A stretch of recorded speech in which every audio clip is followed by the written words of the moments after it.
Alors, aw ni su, aw ni sɔgɔma, aw ni wula maliyɛnw. Ne ka video kɛ man ca. Bon, n bɛ réseaux sociaux kan tuma bɛɛ, mais anw ta ye sɛbɛnni. Anw bɛ kumakanw kɔ kari ni sɛbɛnni parce que anw tun t'a fɛ k'an yɛrɛ ja yira. Donc o tɛ dɔwɛrɛ ye, o tɛ sira ye, mais parce que depuis wagati jan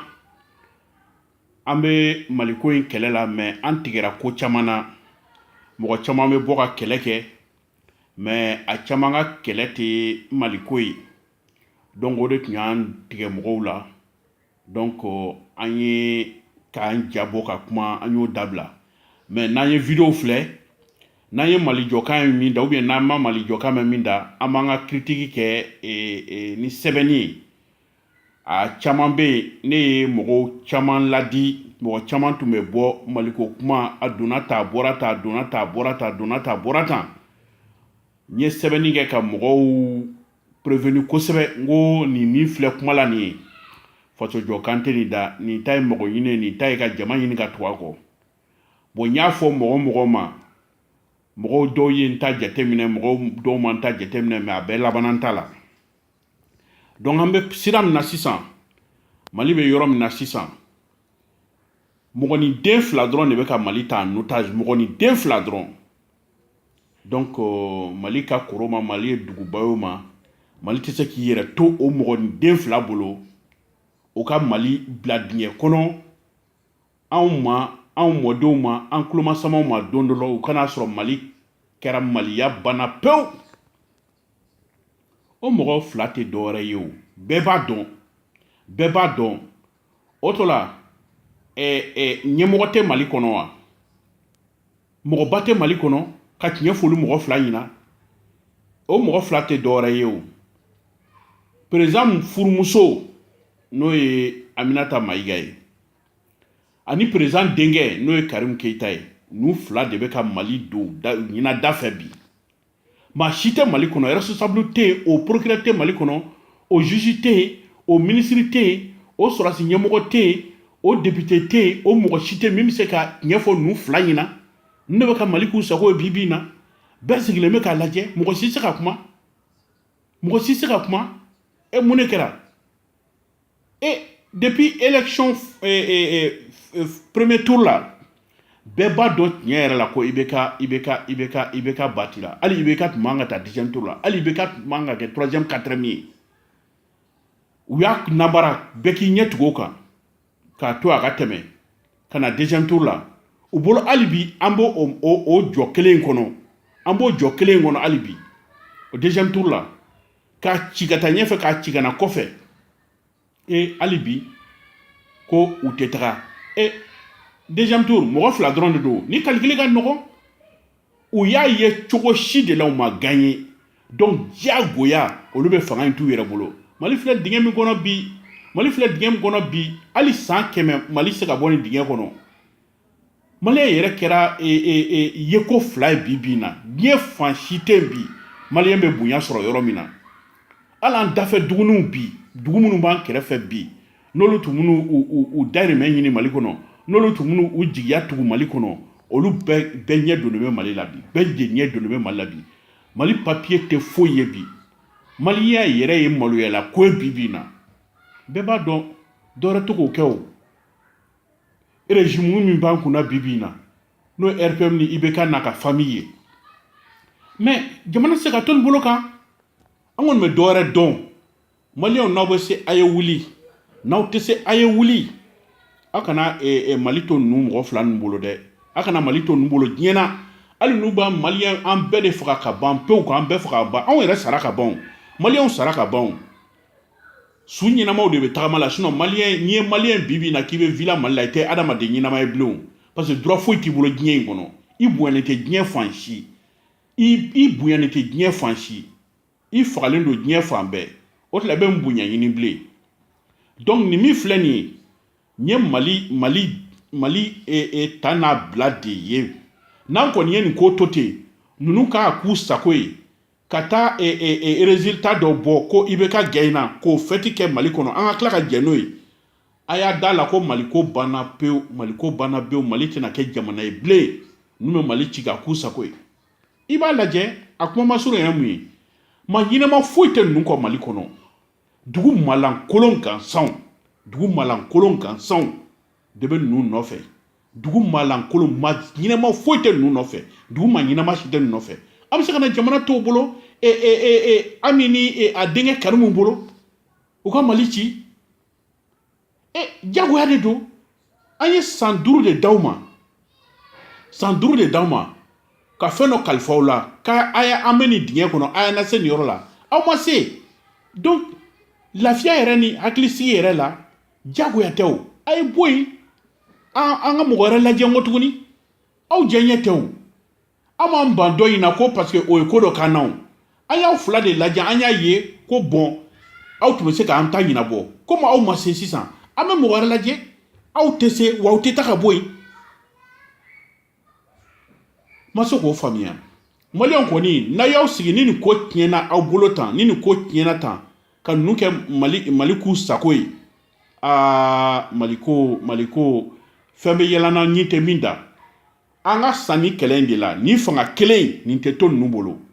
karimu n'a ba ani a fa n'o ibk ye ni fanga kelen a y'u ja u bɛ nin bila a m'u ja u bɛ nin bila n'u dun b'a bila ja la u b'a bila goya la mali aw kana aw sigi bilen ka ninnu lajɛ dɛ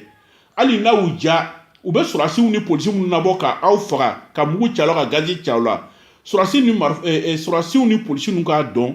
k'u fɛn wɛrɛ t'aw ye n'u fa t'aw ye u kɔrɔ y'aw ye u ba y'aw ye u somɔgɔw y'aw ye u dɔgɔnin ninnu fɛn dɔ kɔni y'aw ye parce que u tɛ k'a ci jamana wɛrɛ mɔgɔ la u bɛ k'a ci u ka jamanadenw de la a y'u ja cogo cogo u k'a kɛ ten n'a y'u ja u k'an faga maliyɛnw salen don ka ban o maliyɛnw su de bɛ tagama la diɲɛ kɔnɔ sisan donc bonya tɛ ko la bilen a bi komi i ka bigan n'a y'i ja i b'a kɛ cogo min na ninnu bɛ k'an kɛ ten de mais trop c'est trop maliyɛnw kɔni a kɔni aw sigi ka nin ko lajɛ bilen dɛ a ye wuli nin ko in bɛ yɔrɔ min na nin ko taara ka bolo ta ni ko tɔ tɛ mali ko ye bilen ni tɔ ye de ala ye olu dan olu y'an dan u b'an k'u sago ye mali bɛ situation na sisan n'i ye san 5 wɛrɛ kalifa ninnu na wallahi jurumantigiw bɛna juru don mali kan na n b'o fɔ aw ye dɛ ni mali bɛ cogo min na bibi na ninnu bolo n'u ye mali kɛ mali mɛnɛ cogo min na ni maliyɛnw ma wuli k'u jɔ k'u ka destinée ta mɛn k'u ka destin ta mɛn jurumantigiw bɛna juru don maliyɛnw kan na maliyɛn n'i taara yɔrɔ yɔrɔ i bɛ minɛ ko fo juru ka sara ni maliyɛn papier b'i bolo parce que n'i ye mali coron de ka mali di ma jugu gansan maga kirikara gansanw ma ni min tɛ sunguruba ye o ye escroc ye et puis fɛn dɔ bɛ mali la fo k'a fɛɛrɛ de kɛ k'a ko jɔ mali yɛrɛ kɛra maa o maa k'e bɛ baara de kɛ i wɔsi la e tɛ se ka fɛn sɔrɔ mali la f'i ka kɛ kalabanci ye i ka kɛ nson ye ou bien i ka kɛ mori ye ou bien i ka kɛ jeli ye olu de ye mali fɛntigiw ye bi jamana bɛ se ka t'o bolo kan ko sɛbɛkɛla k'o tɛ se ka fɛn sɔrɔ sɛbɛkɛla o tɛ se ka fɛn sɔrɔ f'i ka kɛ malankolo sugu dɔ ye pour que i ka kɛ fɛn sɔrɔla ye mali kɔnɔ f'i ka kɛ malankolo sugu dɔ ye jamana kɔnɔ maliyɛnw a y'a wuli dɛ a ye wuli yɛrɛ de a kana nin ko bila tan dɛ yanni juma cɛ u ka Sumala ka résultat d'a ma an ka Sumala dɛmɛ le 4 septembre Sumala ka sigi an ye baara confiant la an y'an ka doléance min demandé a fɛ an bɛ Sumala si o ko de la mɔgɔ tɛ sigi fanga la bilen ka i bila ten i ka jamana k'i sago ye o banna hali an bɛ kangari da Sumala ye an ye kangari da kan min ye yira a la ka papier min d'a ma a k'an ka o sira taama an ye n'a y'a jɛngɛ dɔrɔn an bɛ tiɲɛ kelen fɔ a ɲɛna a tɛ ja mɔgɔ si la bilen wa ko kelen bɛ mali kɔnɔ fo k'a ko yɛlɛma bilen ko président dɔ sigira ko muso ou bien o den de bɛ na i sago kɛ jamana la o ka ban pewu fo mali an ka loi dɔ de voter assemblée la k'a yira président muso i da ye nin ye fanga kɛcogo la i da ye nin ye fanga kɛcogo la président den i da ye nin ye fanga kɛcogo la i bɛ minɛ ta i bɛ bila ta donc président muso ni président den se ka influence ta an ka fanga mara cogo la cogo si k'i bo k'an kan k'o ka ban bɛɛ ye pewu o ka ban bɛɛ ye pewu n'i kɛra président ye ka ban dɔrɔn e wo i ka dukɔnɔmɔgɔ si tɛ se k'i da don fanga ko la bilen ko fo ko o lajiw de ta parce que a caman bɛ ka ɲina trop c'est trop a dama bɛ ka tɛmɛ alpha ta kɛra ɲina yan bɛɛ tun bɛ ka kule ni mala o ta ma juguya ten kosɛbɛ o nana bɔ yen ATT nana ATT denmuso ko Mabɔ wa mu ani Awa wa mu bɛɛ tun bɛ ka kule n'olu ye jamana foyi tun tɛ yen bi n'i ko k'i b'i bolo don kan ni i tɛ Mabɔ ninnu ka mɔgɔ ye ani n'i tɛ Lɔbɔ ka mɔgɔ ye donc jamana nana t'o bolo kan o nana bɔ yen IBK nana sisan ne fana tɛ Ami ka mɔgɔ ye ou bien e tɛ Karimu ka mɔgɔ ye ou bien e tɛ Buba ka mɔgɔ ye Mali ko foyi e da se ka don e se ka gɛrɛ la e se ka marché sɔrɔ Mali kɔnɔ fan maliyɛnw de ka fɛɛrɛ tigɛ ka solution ɲini président ya ko la ni maa o maa kɛra président ye i muso ni denw k'u ka limite yira jamana ko dɔ b'u tɛ influencer o la diɲɛ na ka ɲin dɔw la ministre nommé o directeur nommé o député nommé o fɛn o fɛn responsabilité o hali baara koyan o président muso da t'a la président den da t'a la wa a poste tɛ d'i ma fɛnɛ ni cɛ kɛra président ye k'a to i to poste place min na i bɛ t'o place de la président musoya titre kɔni bɛ da i kan mais k'a fɔ k'e de da bɛ fɛn bɛɛ la an ka jamana kɔnɔ fo maliyɛnw ka solution sɔrɔla k'a dabila trop c'est trop i ta ye jamana si ni Mali tɛ i ta ye jamana si ni Mali tɛ président musow de bɛ ministre nommé président musow de bɛ députéw fɛngɛ président musow de bɛ directeurs fɛngɛ président musow de bɛ loi fɛnw bɛɛ fɛngɛ ani président denw mun de kɛra bonya bɛ se ka na ye jamana kɔnɔ bilen fo Mali ka dɔn sen kelen de ta nin ko in na sinon trop c'est trop trop c'est trop donc n bɛ video ni jɔ yan tagalen ɲɛfɛ n tɛ video kɛla ye dɛ anw bɛ video de kɔ kari ni sɛbɛnni ye ni maa min ye video jugu bɔ k'an ka activistes attaquer an b'olu attaquer ni kumakanw ye sɛbɛnni ne tɛ bɔ video la donc n bɛ nin yɔrɔ in na n bɛ musow fo n b'u ka video lajɛ n bɛ Jɛnɛ Sogodogo fo kosɛbɛ n bɛ Aminata Sarr fo kosɛbɛ u bɛɛ n'u ka hakili ɲuman n'o bɔra yen video kɛla cɛw la n bɛ caman lajɛ ni caman ye ɲɔgɔn ye mais u tɛ n dɔn mais n kumar'u caman ka video kɔnɔ mɔgɔ minnu b'u attaquer n b'olu kɔkari donc n kumana caman ka video kɔnɔ sɛbɛnni na mais n'u caman ye ɲɔgɔn ye mais anw t'an yɛrɛ yira anw bɛ to dogo la n'i y'a ye n bɔra ka nin video kɛ n bɛ ka maliyɛnw lasɔmi ko dɔ de la sisan ko tɛmɛna dogoli kan fo ka bɔ ka kuma dɔ de kɛ mɔgɔw ye dɔɔni sinon n ye sɛbɛnni caman kɛ dɔw tɛ k'a faamuya hali bi n ye sɛbɛnni caman kɛ ka ko caman yira mɔgɔw la mais an ka wuli donc o yɔrɔ la n bɛ Dani de Paris fo n bɛ tonton Kabanɔgɔ fo kosɛbɛ n bɛ Sukɛri Kuyate fo n bɛ Jo Bala fo n bɛ karamɔgɔ Sinayogo fo n